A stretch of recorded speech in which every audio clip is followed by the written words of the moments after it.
Hello there everyone, welcome back to Push Square. My name is Aaron and let's get on with this lovely preview written up by the wonderful Robert Ramsey. Over the last week or so, we've spent around 20 hours with a preview build of Diablo 4 on the PlayStation 5, with near full access to a generous and mostly snowy chunk of the game's open world map. So what you're watching here today is not PS5 footage, as some of you may have already noticed. Instead, Blizzard has provided us with B-roll PC footage, but with the ability to complete a series of main stories and side quests, we've developed a decent idea of what this upcoming action RPG is all about, and we'll try and match up our thoughts with the footage in this video. The short version of it all, however, is that Diablo 4 is more grounded than Diablo 3, whilst also being a much more ambitious title in terms of scope. There's no doubt that it still feels like Diablo, but it's Diablo in the mould of a somewhat traditional role-playing adventure as you journey from village to town to city, solving people's problems and battering all manner of monsters along the way. You still have your hub areas. In the build that we played, our central port of call was a distinctly grey town called Kavashad. I hope I'm saying that right. But anyway, there is a clear emphasis on exploration in this long-awaited sequel. Again, Diablo 4 is set within an open world, populated with roving bands of beasts, procedurally generated events, and distressed quest givers. You're very much free to go and do whatever you like, although some regions demand a higher player level than others, lest you be pulled apart by much stronger foes. Based on what we played, the game does an admirable job of coaxing you into trekking off the beaten path. It almost feels like an isometric Skyrim at times, thanks to a map that's peppered with dungeons and points of interest, purposefully teasing you away from your current objective marker. And of course, that's without mentioning the promise of all important loot, found in treasure chests and dropped by slain enemies. Despite playing an unfinished and content-capped build, we could not help but become invested in our character's progression. Diablo's addictive qualities are already shining through as the game keeps you hooked with equipment drops and a near constant influx of experience points. Even the skill tree's branching design pulls you in, forcing you to choose between different abilities and then different versions of those abilities. It's not long before you're thinking about increasingly effective character builds, resetting your skill point allocation for a small sum of gold before committing to an entirely new and exciting style of play. Indeed, there's lots of room for experimentation here, especially since you can always wander out into the open world and put your combat prowess to the test with no limitations.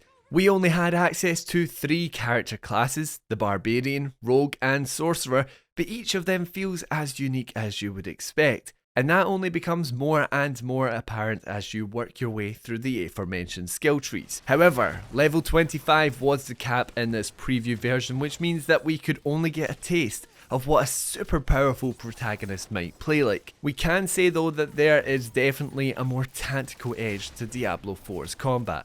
Perhaps the biggest change from Diablo 3 is that battles aren't just you crunching your stats against your opponents, at least not in these opening hours. You're still cycling through your abilities, making the most of your gear, but the lack of automatic health regeneration means that you need to make use of healing potions when things get dicey. As such, combat is about being efficient. Correctly positioning yourself before unleashing a high damage ability can make all the difference. And that's where the game's new dodge mechanic comes into play. Dodging is on a 5-second cooldown now, so it has to be used sparingly, like when you've got no choice but to evade a boss's special attack. The result is that Diablo 4's fights have a much more deliberate flow to them, and to top it off, everything feels weightier. Not to a point where responsiveness feels impeded, but if you're familiar with Diablo 3's arcadey approach, you'll notice the added crunchiness. The weightiness is present in the animations too. Every attack has heft to it, and the visual effects can be oh so satisfying.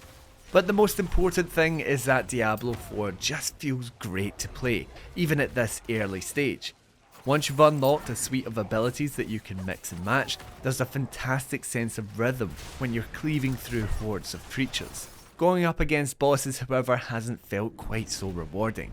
In an obvious bid to try and differentiate proper boss battles from your standard skirmishes, big baddies have clear attack patterns and chunky health bars. That's nothing necessarily new for Diablo, but the bosses that we fought in this preview build had a nasty habit of relying on bullet hell-esque sequences that didn't quite click. Dodgy hitboxes and poor readability often made these sections a bit of a chore, and that's not ideal when you're working with a limited number of health potions. Hopefully the boss battles are improved ahead of the game's full release, because outside of these somewhat awkward encounters, our short stint with Diablo 4 had been a blast. Its addictive loot and character progression systems appear to be in place, while the move to an open world structure seems to bring a newfound appreciation of the settings to the experience. In some ways, this fourth installment in Blizzard's long-running franchise is a melding of Diablo 2 and Diablo 3. It's the latter's approach to punchy combat and potentially dizzying power trips, but it's also the former's love of fantastical horror.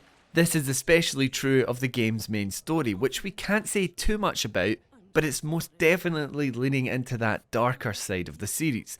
And the art direction really plays into this as well. It's an unashamedly grim adventure, but it's all the more engrossing for it. Diablo 4 is one to watch out for in 2023 then. While there are some parts of the game that long-time fans may not be immediately fond of, such as the title's MMO-like shared player hubs, this feels like an inevitable evolution of the property, complete with promises of long-term live service support.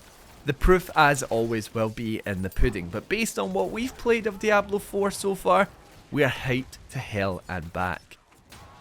That has been our preview for Diablo 4 on the PlayStation 5. Let us know if you are excited for this expansive RPG down in the comments. And if you liked what you have seen here today, consider subscribing to us on Push Square for all your PlayStation news, reviews and discussions. Catch you next time.